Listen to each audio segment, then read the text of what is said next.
orang yang dibela sama Allah Subhanahu wa taala itu Aisyah, istri Nabi sallallahu alaihi wasallam, yang dijuluki dengan dua panggilan Aisyah. Yang satu panggilannya Umairah. Apa arti Umairah? Kalau lagi malu wajahnya merah. Pernah lihat cewek wajahnya merah? Pakai gitu ya. Kalau Aisyah itu bukan karena dia make upan, memang wajahnya merah kalau lagi malu. Kalau Nabi muji-muji Aisyah, malu merah. Malu pakai ngomong. Itu mas saya. Aisyah Umairah, wajahnya kemerah-merahan. Saking putihnya Aisyah, Abu Bakar itu kan orangnya putih. Makanya anaknya juga kenapa dipanggil Abu Bakar? Padahal bukan nama aslinya, itu Aka lah ya, as non as gitu. Aka Abu Bakar. Kenapa dipanggil Abu Bakar? Abu Bakar itu artinya bapak yang punya anak perawan yang cantik-cantik. Aisyah, Asma, itu cantik-cantik semua tuh. Makanya bapaknya dipanggil Abu Bakar. Kita kalau punya yang udah nikah, kalau punya anak cewek 2 orang, maka dia bisa dipanggil Abu Bakar. Walaupun namanya bisa aja Asep, bisa aja siapa gitu, tapi bisa dipanggil Abu Bakar. Kenapa? Punya anak perawan cantik, solehah. Humairah. Nama lainnya, Nabi juga senang manggil Aisyah itu dengan panggilan Aish. Disingkat Aisyah jadi Aish. Dalam bahasa Sunda jadi Eis. Itu benar. Pasti orang Sunda manggil Eis itu asal muasalnya dari panggilan Aisyah. Karena kita nggak bisa susah ngucapin A, dari Aish jadi Eis. Berarti orang Sunda juga ada hubungannya dengan para ulama. Eis. Jadi yang manggil istrinya walaupun nama istrinya mungkin siapa gitu ya, manggil aja Eis. Kok Eis sih? Aisyah gitu. Aish. Panggilan sayang Nabi ini. Saking cantiknya Aisyah, banyak yang sebetulnya baper ketika Nabi nikah sama Aisyah. Patah hati cowok-cowok Madinah. Oh, apaan sih Nabi nikah sama Aisyah? Rame aja tuh. Ketika Nabi nikah sama Aisyah. Suatu hari, Nabi itu lagi jalan, lagi touring gitu sama sahabat-sahabat. Bahasa dulu mah berangkat berjihad ya. Cuman sebutlah touring. Karena Nabi sambil berjihad juga, sambil touring, sambil main.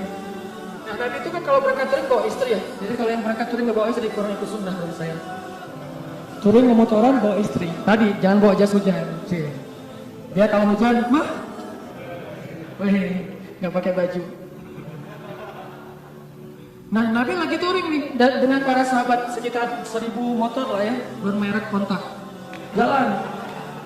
Jalan touring sama para sahabat, di tengah jalan mampir di rest area. Kan panjang perjalanannya, ada rest area ini kayaknya rest area bagus, masjidnya gede gitu ya, ada KFC segala macam lah, bisa makan di situ, ada tempat ngopi. Mampir tuh di rest area. Pas lagi mampir di rest area, Aisyah kan dia naik kendaraan yang tertutup, onta di atasnya ada kayak tandu gitu ditutup, khusus buat cewek biar nggak kepanasan. Kalau yang cowoknya naik onta yang terbuka. Kalau bahasa kita sekarang tuh mobil lah ya, Aisyah naik mobil, suaminya naik motor. Yang nyetir siapa ya? Dan cara ini nih, ada gini dikit tapi penting ya, bekal buat teman-teman nanti kalau udah nikah.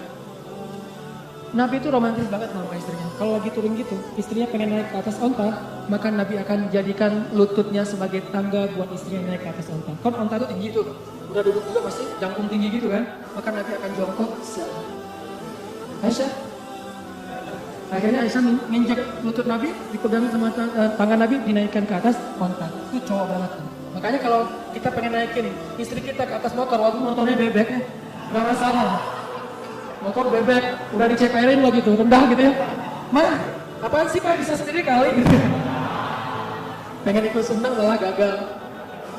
Jadi sunnah Nabi itu banyak yang seru-seru loh, keren-keren. Baca aja sirah deh, jangan cuma baca hadis tats ya. Baca juga sih sirah, banyak banget sunnah Nabi yang keren-keren, romantis. Touring nih, berhenti di rest area. Aisyah punya kendaraan sendiri. Pas lagi berhenti di rest area, Aisyah pengen ke belakang. Karena di rest area itu ada toilet segala macam, ada ikhwan, ada akhwat. Aisyah pergi ke belakang.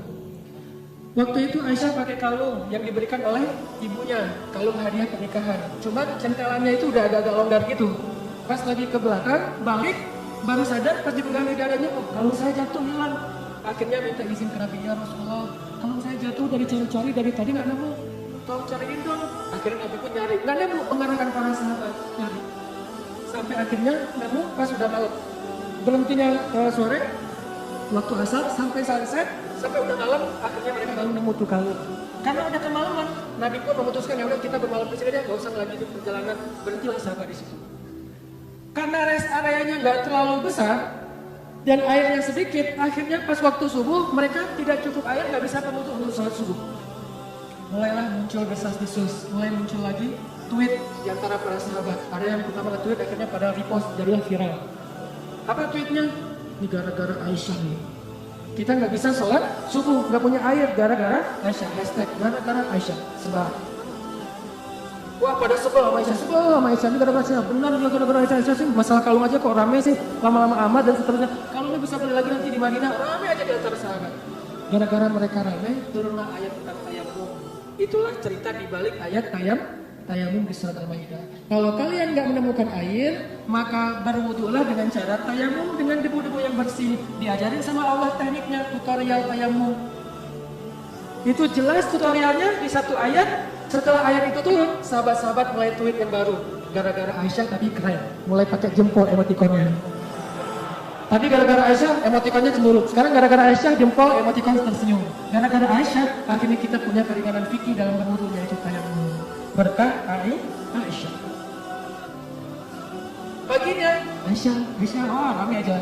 Asal lewat Aisyah gitu. Pada respect itu kan sama Aisyah, gara-gara dia turun ayat. Jalan aja nih. Kan touringnya jauh banget tuh, lintas Pulau Jawa kan ya, jauh banget rupanya. Jalan lagi, ada rest area, berhenti lagi. Aisyah lagi seperti biasanya, semua orang pasti ke belakang. Aisyah ke belakang, datang, jatuh lagi tuh kalung. Ini cara takdir Allah nih.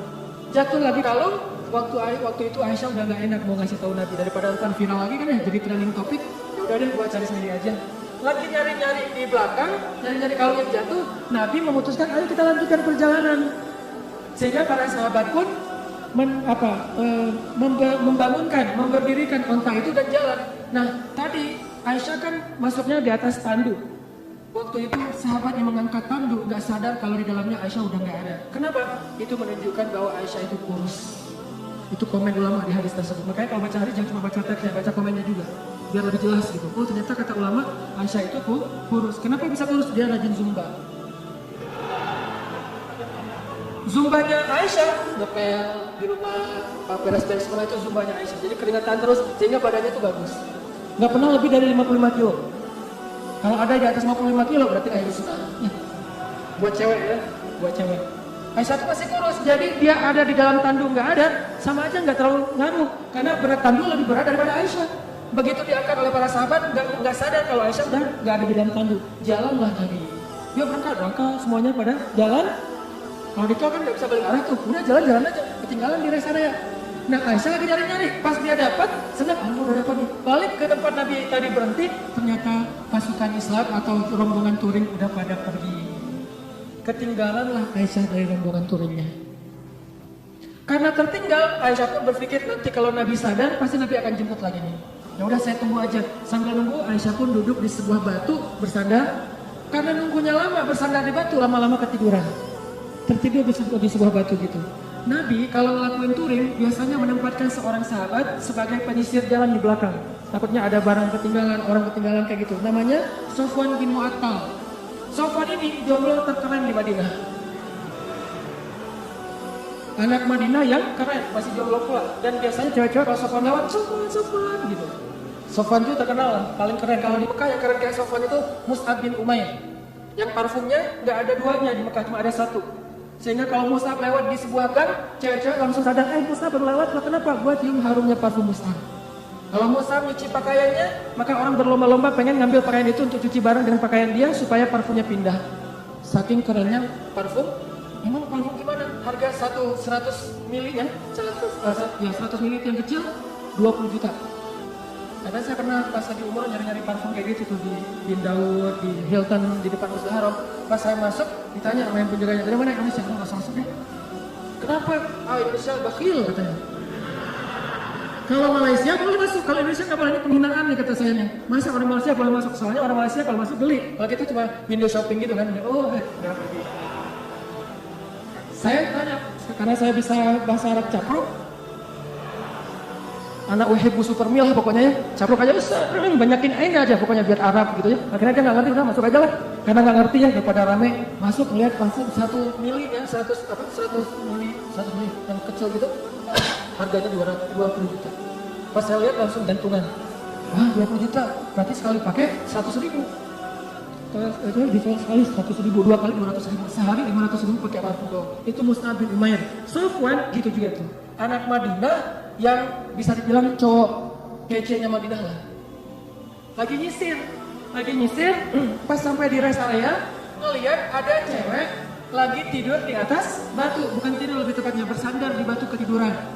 Pas Sofwan mendekat, melihat wajahnya, ternyata itu Aisyah. Langsung Sofwan berta'awuz, a'udzubillah minasyaitonir rajim. Terus Sofwan mengatakan taraju, innalillah wa inna ilaihi raji'un. Taraju yang di Tasik Garut itu dari bahasa Arab. Taraju.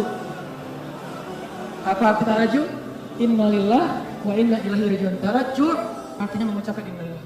Langsung Sofwan innalillah wa inna ilaihi raji'un berpaling. Coba bayangin, solehnya Sofwan. Kalau kita kan alhamdulillah berbalikin.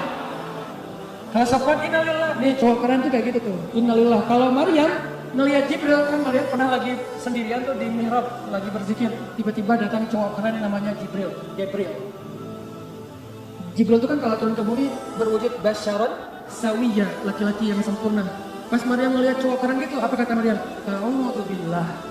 Bukan Masya Allah, bukan A'udzubillah. Jadi cewek-cewek nih kalau ngelihat postingan ada cowok yang keren, A'udzubillah, kemana ya tadi?